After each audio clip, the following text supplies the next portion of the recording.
I've seen sad situations where someone was going through something, and in this digital age, we find that we went wrong.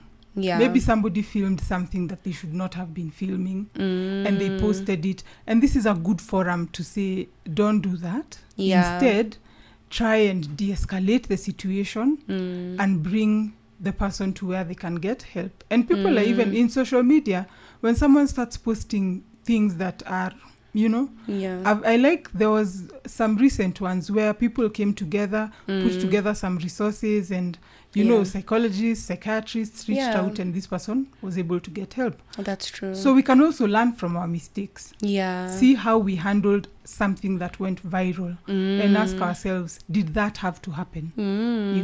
An estimated 1.1 million Kenyans fall into poverty each year. And that's because of healthcare costs. Would SHA shift, UHC change that, or is there more? Or perhaps, what's the difference between a pharmacy with a blue cross and a green cross? What about cancer and the rising incidence amongst the youth? Is it just lifestyle changes, or is there more? Women's health, men's health, your children's health, the economy.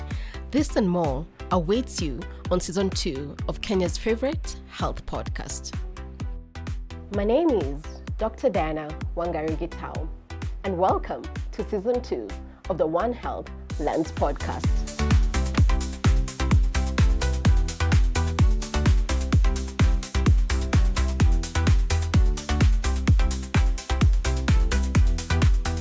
Hi, how are you doing today? I hope you're having a lovely day so far. My name is Cheryl Blessing, and you are listening to the One Health Lens podcast. This is the explained episode where we get into some of these conversations in a more in-depth manner. And I want us to talk about mental health. I want us to talk about the myths and misconceptions and try to understand what is this term, because we've been talking about it more and more often. But do we truly understand what mental health is? And I'm joined live in studio with Dr. Muthoni Karanja. Karibu, could you introduce yourself to us, please? Yes, my name is Dr. Muthoni Karanja. I'm a medical doctor, and I specialize in the area of mental health. Specifically, I'm a psychiatrist. Yeah. And so we treat everything mental health. I'm very passionate about educating people on matters mental health, talking to people. And I think the future is bright. I love that we're having these conversations. It definitely is. Because Yeah. when I think about 10 years ago, you wouldn't have brought up mental health, especially in the African society. Yes. We're like, what do you mean? What do you mean you're dealing with mental health as an Just suck African? it up and move on. Yeah, we just go on. Yeah. But then these days we're being more intentional about the conversations and Absolutely. educating ourselves. Yeah. And perhaps to start off the conversation, we were just having this discussion before, and you said you're a psychiatrist. Yes. And they're also psychologists. Yes. What is the difference between a psychiatrist and a psychologist? Okay. Psychiatrists and psychologists do a lot of work that overlaps. Yeah. Which is why the question. Yeah. But I'll start with psychologists. So these are people who are trained in the field of psychology, and they understand how the mind works. They go into the depths of different kinds of therapies, talk therapies. So there's a bunch of therapies there. But the difference between a psychologist and a psychiatrist is that to be a psychiatrist, you have to be a doctor, first of all. Yeah. So you have to go to medical school, get your undergraduate, you're an MD, and then you go and specialize in psychiatry. And even though we do a lot of work that is similar, psychiatrists prescribe medication and monitor medications, while psychologists do more of the talk therapy and other different forms of therapy that engage different parts of the body. Yeah. So it's not only psychotherapy that they do. There's a lot else that they do. So as psychiatrists, we are not very well versed with the depth of psychological interventions that a psychologist will do. Yeah. And a psychologist cannot prescribe medication. So that's why we work together. Yeah. So a psychologist studies psychology. Yes. That's the entire thing. That's the maybe the undergrad or everything. Yes. But then for you, a psychiatrist, you have to study medicine and then specialize in psychiatry. Yes. That's fascinating. I never actually realized that, because that's a very interesting take, because I know the field is growing more and more often, and people are getting into it. I've come across so many psychologists who are practicing, and it's fascinating because, as we've said, in the past, mental health was not regarded as a serious matter in Africa especially. And I wonder, why is that? Because I know with mental health, it's something very important, because it deals with your mind, and your mind trickles down to every single function of your body. Absolutely. But then why was mental health not regarded as much in the past as it is right now? First, because it can be scary. Most of the time, you see, like with other illnesses, like maybe malaria, you can have a fever, but it doesn't really kind of change your personality as much. But it's scary even for the loved ones of someone with a mental illness. 1 minute they were like this, the next minute they have completely changed, and you don't understand who this new person is. So there's that change in personality. Sometimes people can become aggressive. Sometimes you might not be able to maintain your hygiene. So there's that stigma of what is wrong with this person. Also, there's been poor allocation of resources towards mental health. So whereas other fields were getting their fair share of resources to build hospitals, to train people, us, we were left behind in the mental health field. And so it's taken a lot of advocacy. There was a time when insurance was not covering mental illness. Health. Yeah, that's true. And there was this misconception that it is self-inflicted, So there's a time when insurance companies were not covering substance use disorders, not knowing that somebody who is using substances it's not a self-inflicted thing. More often than not, they're trying to self-medicate for another condition, underlying thing, and the easiest thing for them to use is substances. So it's an interplay of many things, and then of course we have very few hospitals for mental health compared to everything else. And even trained people, even fewer doctors choose to go into psychiatry. So because also the stigma is there even within the field. Because people say, oh yeah, if you treat people with mental illnesses, even you're just going to be like your patients. So such misconceptions are what have left us lagging behind, but we are doing our best to catch up. And I think we're really catching up. The industry is catching up fast, especially in Kenya. Right now there's a lot of priority on the field of mental health, and so many resources are being pushed into that. And COVID was also a huge turning point for the mental health, because everybody was isolated because of the lockdowns that were happening, and so depression, anxiety, family struggles, domestic abuse, these are things which came to the front, and people now started saying, whoa, maybe this is a conversation worth having. That's true. I like that you've said it's probably because of the lack of understanding of what this is that made people push it to the back burner. Is it because with mental issues you can't really see? Because you see, with medical issues, most times the symptoms are very, very visible, but with mental health issues, it's expressive. You feel a certain way, you react a certain way. It's not something that you can't say I have a fever and they can test that and actually see this person has a fever. There's no stethoscope for the mind. For the mind. They can't really see and say, oh this person is really, really sad and they're worried about this and that. Is that also another factor that made the field not be prioritized? Yes. As I was saying, mental illness results in behavioral changes. So you might see somebody acting different from how they were before, and most of the time people attribute it to different things, and so people don't know what to do with you. There's many men will be like, you'll try to talk to your friends, you're like, I've been feeling low, they're just like, hey, is a bro. With the guys especially. Because I think for women we're slightly better because our social lives, it's at least better.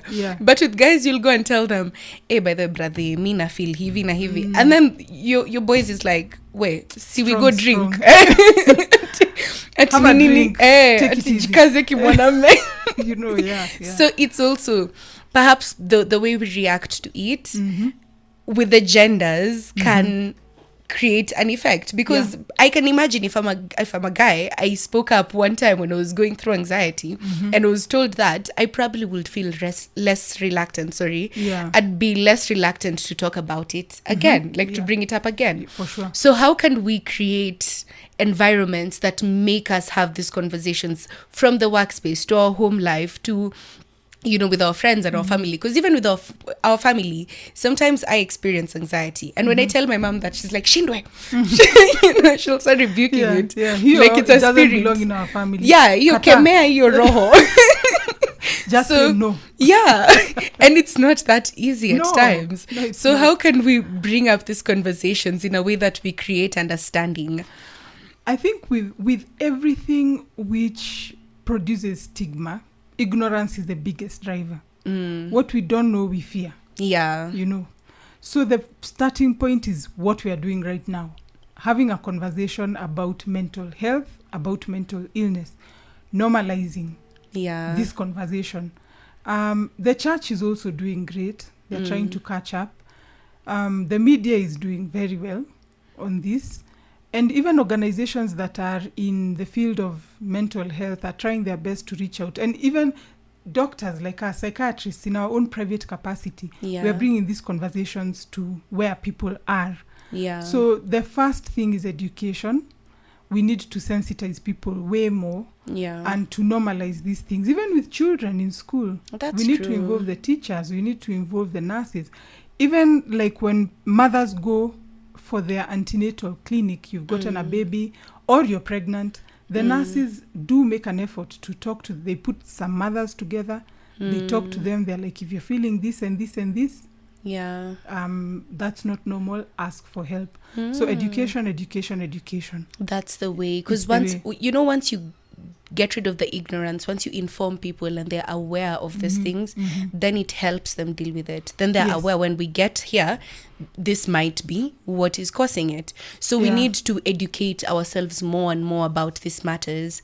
And even looking backwards, I've seen sad situations where someone was going through something, and in this digital age, we find that we went wrong.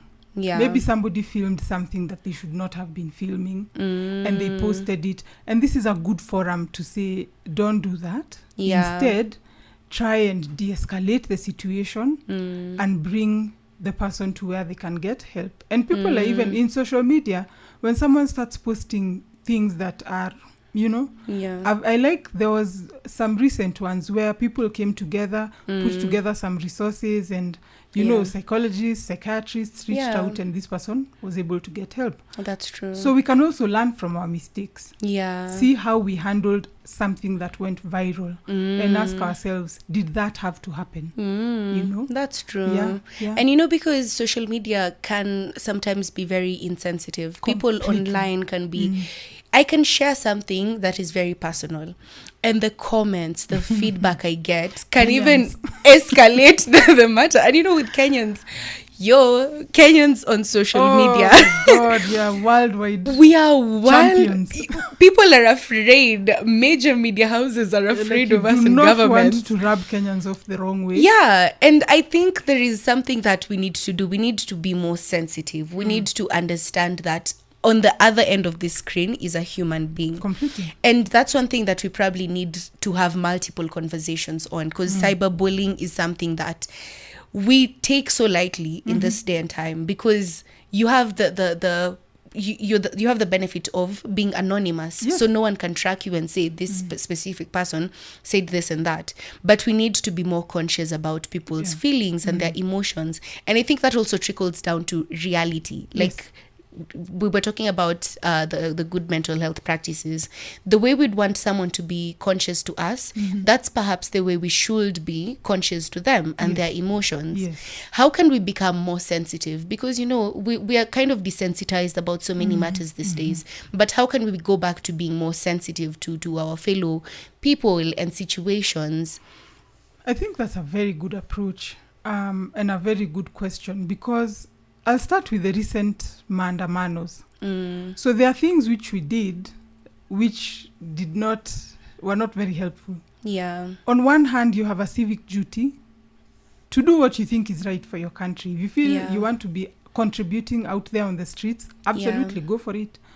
But good mental health hygiene, we know we should not be on our devices for too long. We need to put a cap, because you can go down a rabbit hole of an issue that's ongoing, and there's not a lack of issues. It'll be the war in Israel, there'll be maandamano in Nairobi.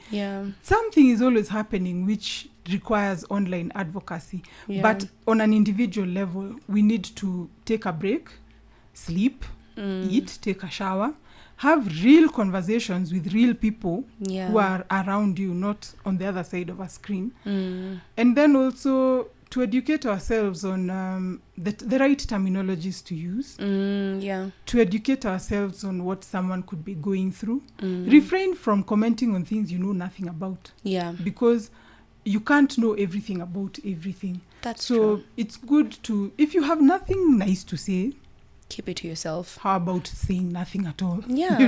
That's always a good rule of thumb. Yeah. And if you want to make an impact, also just try and find specific ways. You can reach out to the person you're concerned about privately and ask them, you look like you're struggling. How can I help? That's true. That's if you're inclined to help. Yeah. And I think that also shows your intentions are good. If you come from a place of concern and you truly genuinely care, you care about this person, then you'll reach out to them individually as opposed to saying something publicly. Exactly. Yeah, that's more of looking for clout. And more people do that these days than express compassion. They're looking for numbers. They're just looking to be funny on social media, just for people to know that, so and so said this, but we need to be more compassionate. Let me ask about being out in nature, because this is something that in this day and time we are fixed on our screens. Completely. We barely leave the house. We barely leave the office space. So the only time we're outside is like when we're commuting. How much do we need to be outside and maybe distracted from all the technology and just connecting with nature for the sake of our mental health? I wouldn't say that there's a specific amount of time, but it's important to prioritize. Because we cannot avoid the reality. Some of us live in the outskirts of Nairobi. You have a commute to come to work. You have a commute to go back home. You're tired. You have a family. But it might be good to dedicate some time early in the morning. Maybe go for a walk or go for a run. On the weekends, try and do something. Go on a nature trail. There's good old Karura. Many other places where you can walk. You don't even have to leave. You can just go outside your house. Just bask in the sun, balcony or something. Sunshine is absolutely good for you. Earthing, where you remove your shoes and let your feet and your skin have contact, with the earth. It's very good for your mental health, for anxiety. And just being around vegetation. Having an animal is very good for you. Like a puppy, a dog, a cat.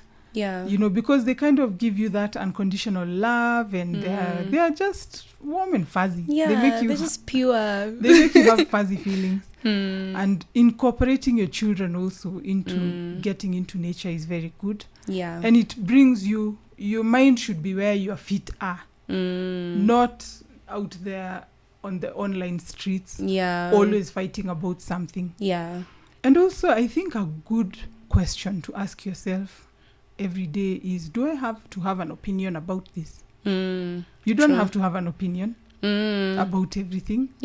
Have an opinion about the things you care about. But you don't have to comment on every single thing, because now that puts you in a position where the online space is the one managing your life, not the other way around. True. But your social media is meant to serve you. Not you to serve your social media. And I think that's important to say, because so many people get so lost in that, and they think they're in control, but truly you lost control way back. You have to be in check. And you were just talking about, even you personally, you've taken a social media break. It's healthy to do that. It's healthy to step away from the screens occasionally, even just lock down. Fortunately these days you can even time yourself. Say I'm allowed to be on Instagram for 2 hours. After 2 hours, it shuts down. So it's healthy to put those boundaries so that you're in touch with real life. Because so many of us get pressures from, this person has posted that, this person has gotten this job, they're flying out, they've been bought for a car, this one is engaged, this one has a baby. Yeah, this all one those is in a pressures. And you're wondering what's going on. And sometimes you forget, sometimes you forget to credit yourself for the victories that you have. Because maybe you even signed off a major deal just the other day. But because this one is driving this dream car of yours, you put whatever you've done in the back burner. So it's also important for you to ground yourself and think about the small achievements that you've done. And you don't have to post. Yeah, you don't have to. You can go to a restaurant, have a delicious meal, and actually look at the meal and be like, wow, that was good. This chef really put an effort in the presentation of this food. Yeah. And eat it. These days, by they say the camera eats fast. That's the thing. Yeah. And also, we do know that people post the highlights of their lives, right? True, yeah. You can be like black couple goals. But you don't talk about the nasty fight you had in the car on the way to this event. True. We're like, okay, let's put our differences aside. Smile. Yeah, smile. And that's what everyone says. They don't see the behind the scenes. And everyone sees that and you're like, gosh, my relationship is so... Like, are we not happy? Why am I always fighting with my man? Keeping that perspective that people post the highlights of their lives, and you don't need to post everything. Yeah. And also, social media is actually changing the way the world works, because even in the past, you can have easily 200,000 followers on TikTok. Yeah. Who in a flash, you've posted something, the likes are rolling in. Yeah. Even ancient kings could not have that kind of validation. True. You know. Yeah. So the dopamine that we're getting from social media is hitting our brains in rates that are not healthy. Yeah. And so if you are on a roll getting likes and then you post one thing and then you're cancelled. Yeah. Imagine how bad it can affect you. It can really tank your mental health. Yeah. And that's also because perhaps you're seeking validation from the online spaces. Exactly. One final thing, as we're about to wrap up, how do you know that you're experiencing just negative feelings? Because perhaps you're just sad. Maybe it's just been a bad day. Maybe the weather is grey and you're just feeling like you're under the weather. How can you tell this is what I'm experiencing versus when it's something serious, like you're dealing with depression, you have anxiety, you even have a condition, an underlying condition? How can you tell those two apart? I will say, without saying too many things, look at how you're able to function. If these feelings are there for most of the day, for most days, and it's gone on for a while, and it is in different aspects of your life. Yeah. Your family life is suffering, your work life is suffering, your finances are in the, circling the drain. Yeah. It is about how am I able to function. If it is interfering with your ability to do the normal things that you do to the best of your ability, it's time to look for help, because untreated, you'll keep spiraling down, and then you'll start to lose these social structures one by one. Yeah. And now, on that note, how important is it for us to check in with our family, our friends, even our shoshos and gukas back home? Because, in this day and age, time moves so fast. You can find that you're so engrossed in living your life that you tend to forget that I have an aunt who lives in Kitengela and I haven't talked to her in 3 months. How important is it for us to keep checking in constantly with our family and friends? Human beings are wired for connection. And sometimes that's what we're looking for, but in the wrong places. Yeah. So you don't have to talk to all your relatives on a schedule. Yeah. But it's important to reach out to the people who fill your cup. Remember, there are relatives you talk to and they're always asking you for money. Or they just bring you negativity. Yeah. So identify the people who fill your cup. You see, like the conversation we're having right now, it's so edifying and so fulfilling. Yeah. Look for people who know you, who love you, who cheer you on, and make an effort to talk to them, because it fills your emotional bank. Yeah. And when you're coming from a full cup, then you're able to function well. Yeah. And also remember that work and life fills up any space that you leave unattended, because nature doesn't like vacuums. Yeah. So you have to be intentional with allocating your time. Don't just work endlessly. Have boundaries. This is the time I'm going to work. This Yeah. is the time I'm going to scroll social media kidogo. Yeah. This is the time I'm talking to my children. This is the time I'm going for a walk. So when you structure your life for good sleep, good connection, good conversations, eating your food and enjoying it, Yeah. having a bit of social media, that structure is very important. And you have to be intentional about that one Yeah. rather than going along with the ride. Yeah. Because now that's when you start feeling overwhelmed. Things start to creep into the space that you need for connection and that kind of thing. Yeah. Yeah, so you have to be intentional about planning for these You things. have to. Yeah. And I like that you said that, because that made me think of having a balanced diet. So you have to balance your time and your schedule in a way that you know, when I check out of work, I need to do this because perhaps I was under pressure and it was a stressful day. So I need to do something to de-stress and get back to yourself, Yes. so that tomorrow you're ready for the day again, It's which more is sustainable. important. Yeah. Yeah. Yeah. I love that. I really love that, because one thing I've come to realize is life is very cyclic. Very. It's just every day we're just doing the same tasks mostly Yeah. for the rest of our lives. Yes. So you have to find a balance for everything, so that your mental health does not crash and you don't experience some severe effects of some of the things that we're talking about. I like that word, balance. Yeah. Balance.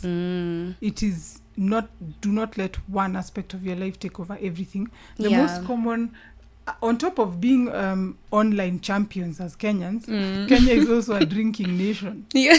Oh no, we are know, known for the wrong thing. We are known for the wrong thing. Yeah. So it's so easy to fall into that rut of, I work very hard at work, I don't have time for anything else.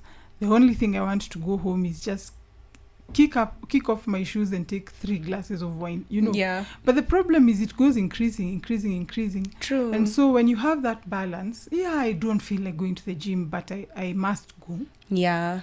Now it fills up your time with healthy activities, so that even if you do indulge in whatever it is, maybe watching a series or having a glass of wine, it's really just a footnote Yeah. at the end of your day, and it's not taking over your life. There's Yeah. some moderation There's when you moderation, do things. yes. I really love that. I think we can end on that note of finding balance, because that's the only way we can ensure that our mental health is in check, and we prioritize the things that fulfill and fill our cups. Yes. I really love that.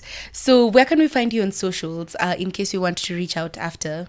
In case you want to reach out to me, my socials, I go by the handle Muthoni Karanja on Instagram, NONNY _ Karanja. Just shoot a DM, Yeah. take it from there. Yeah. So you can find Dr. Muthoni on her socials, and you can follow us as well on nation.africa. You can follow me on my socials at Cheryl Blessing. And I think that's a wonderful place to end this conversation on. We've learned so much about mental health. It is a very serious issue. We need to prioritize ways that we can balance and find things that fulfill us and fill our cups. So that's it. I hope you have a lovely day ahead of you, and we'll catch you next time with another interesting conversation. This has been the One Health Podcast, the explained episode.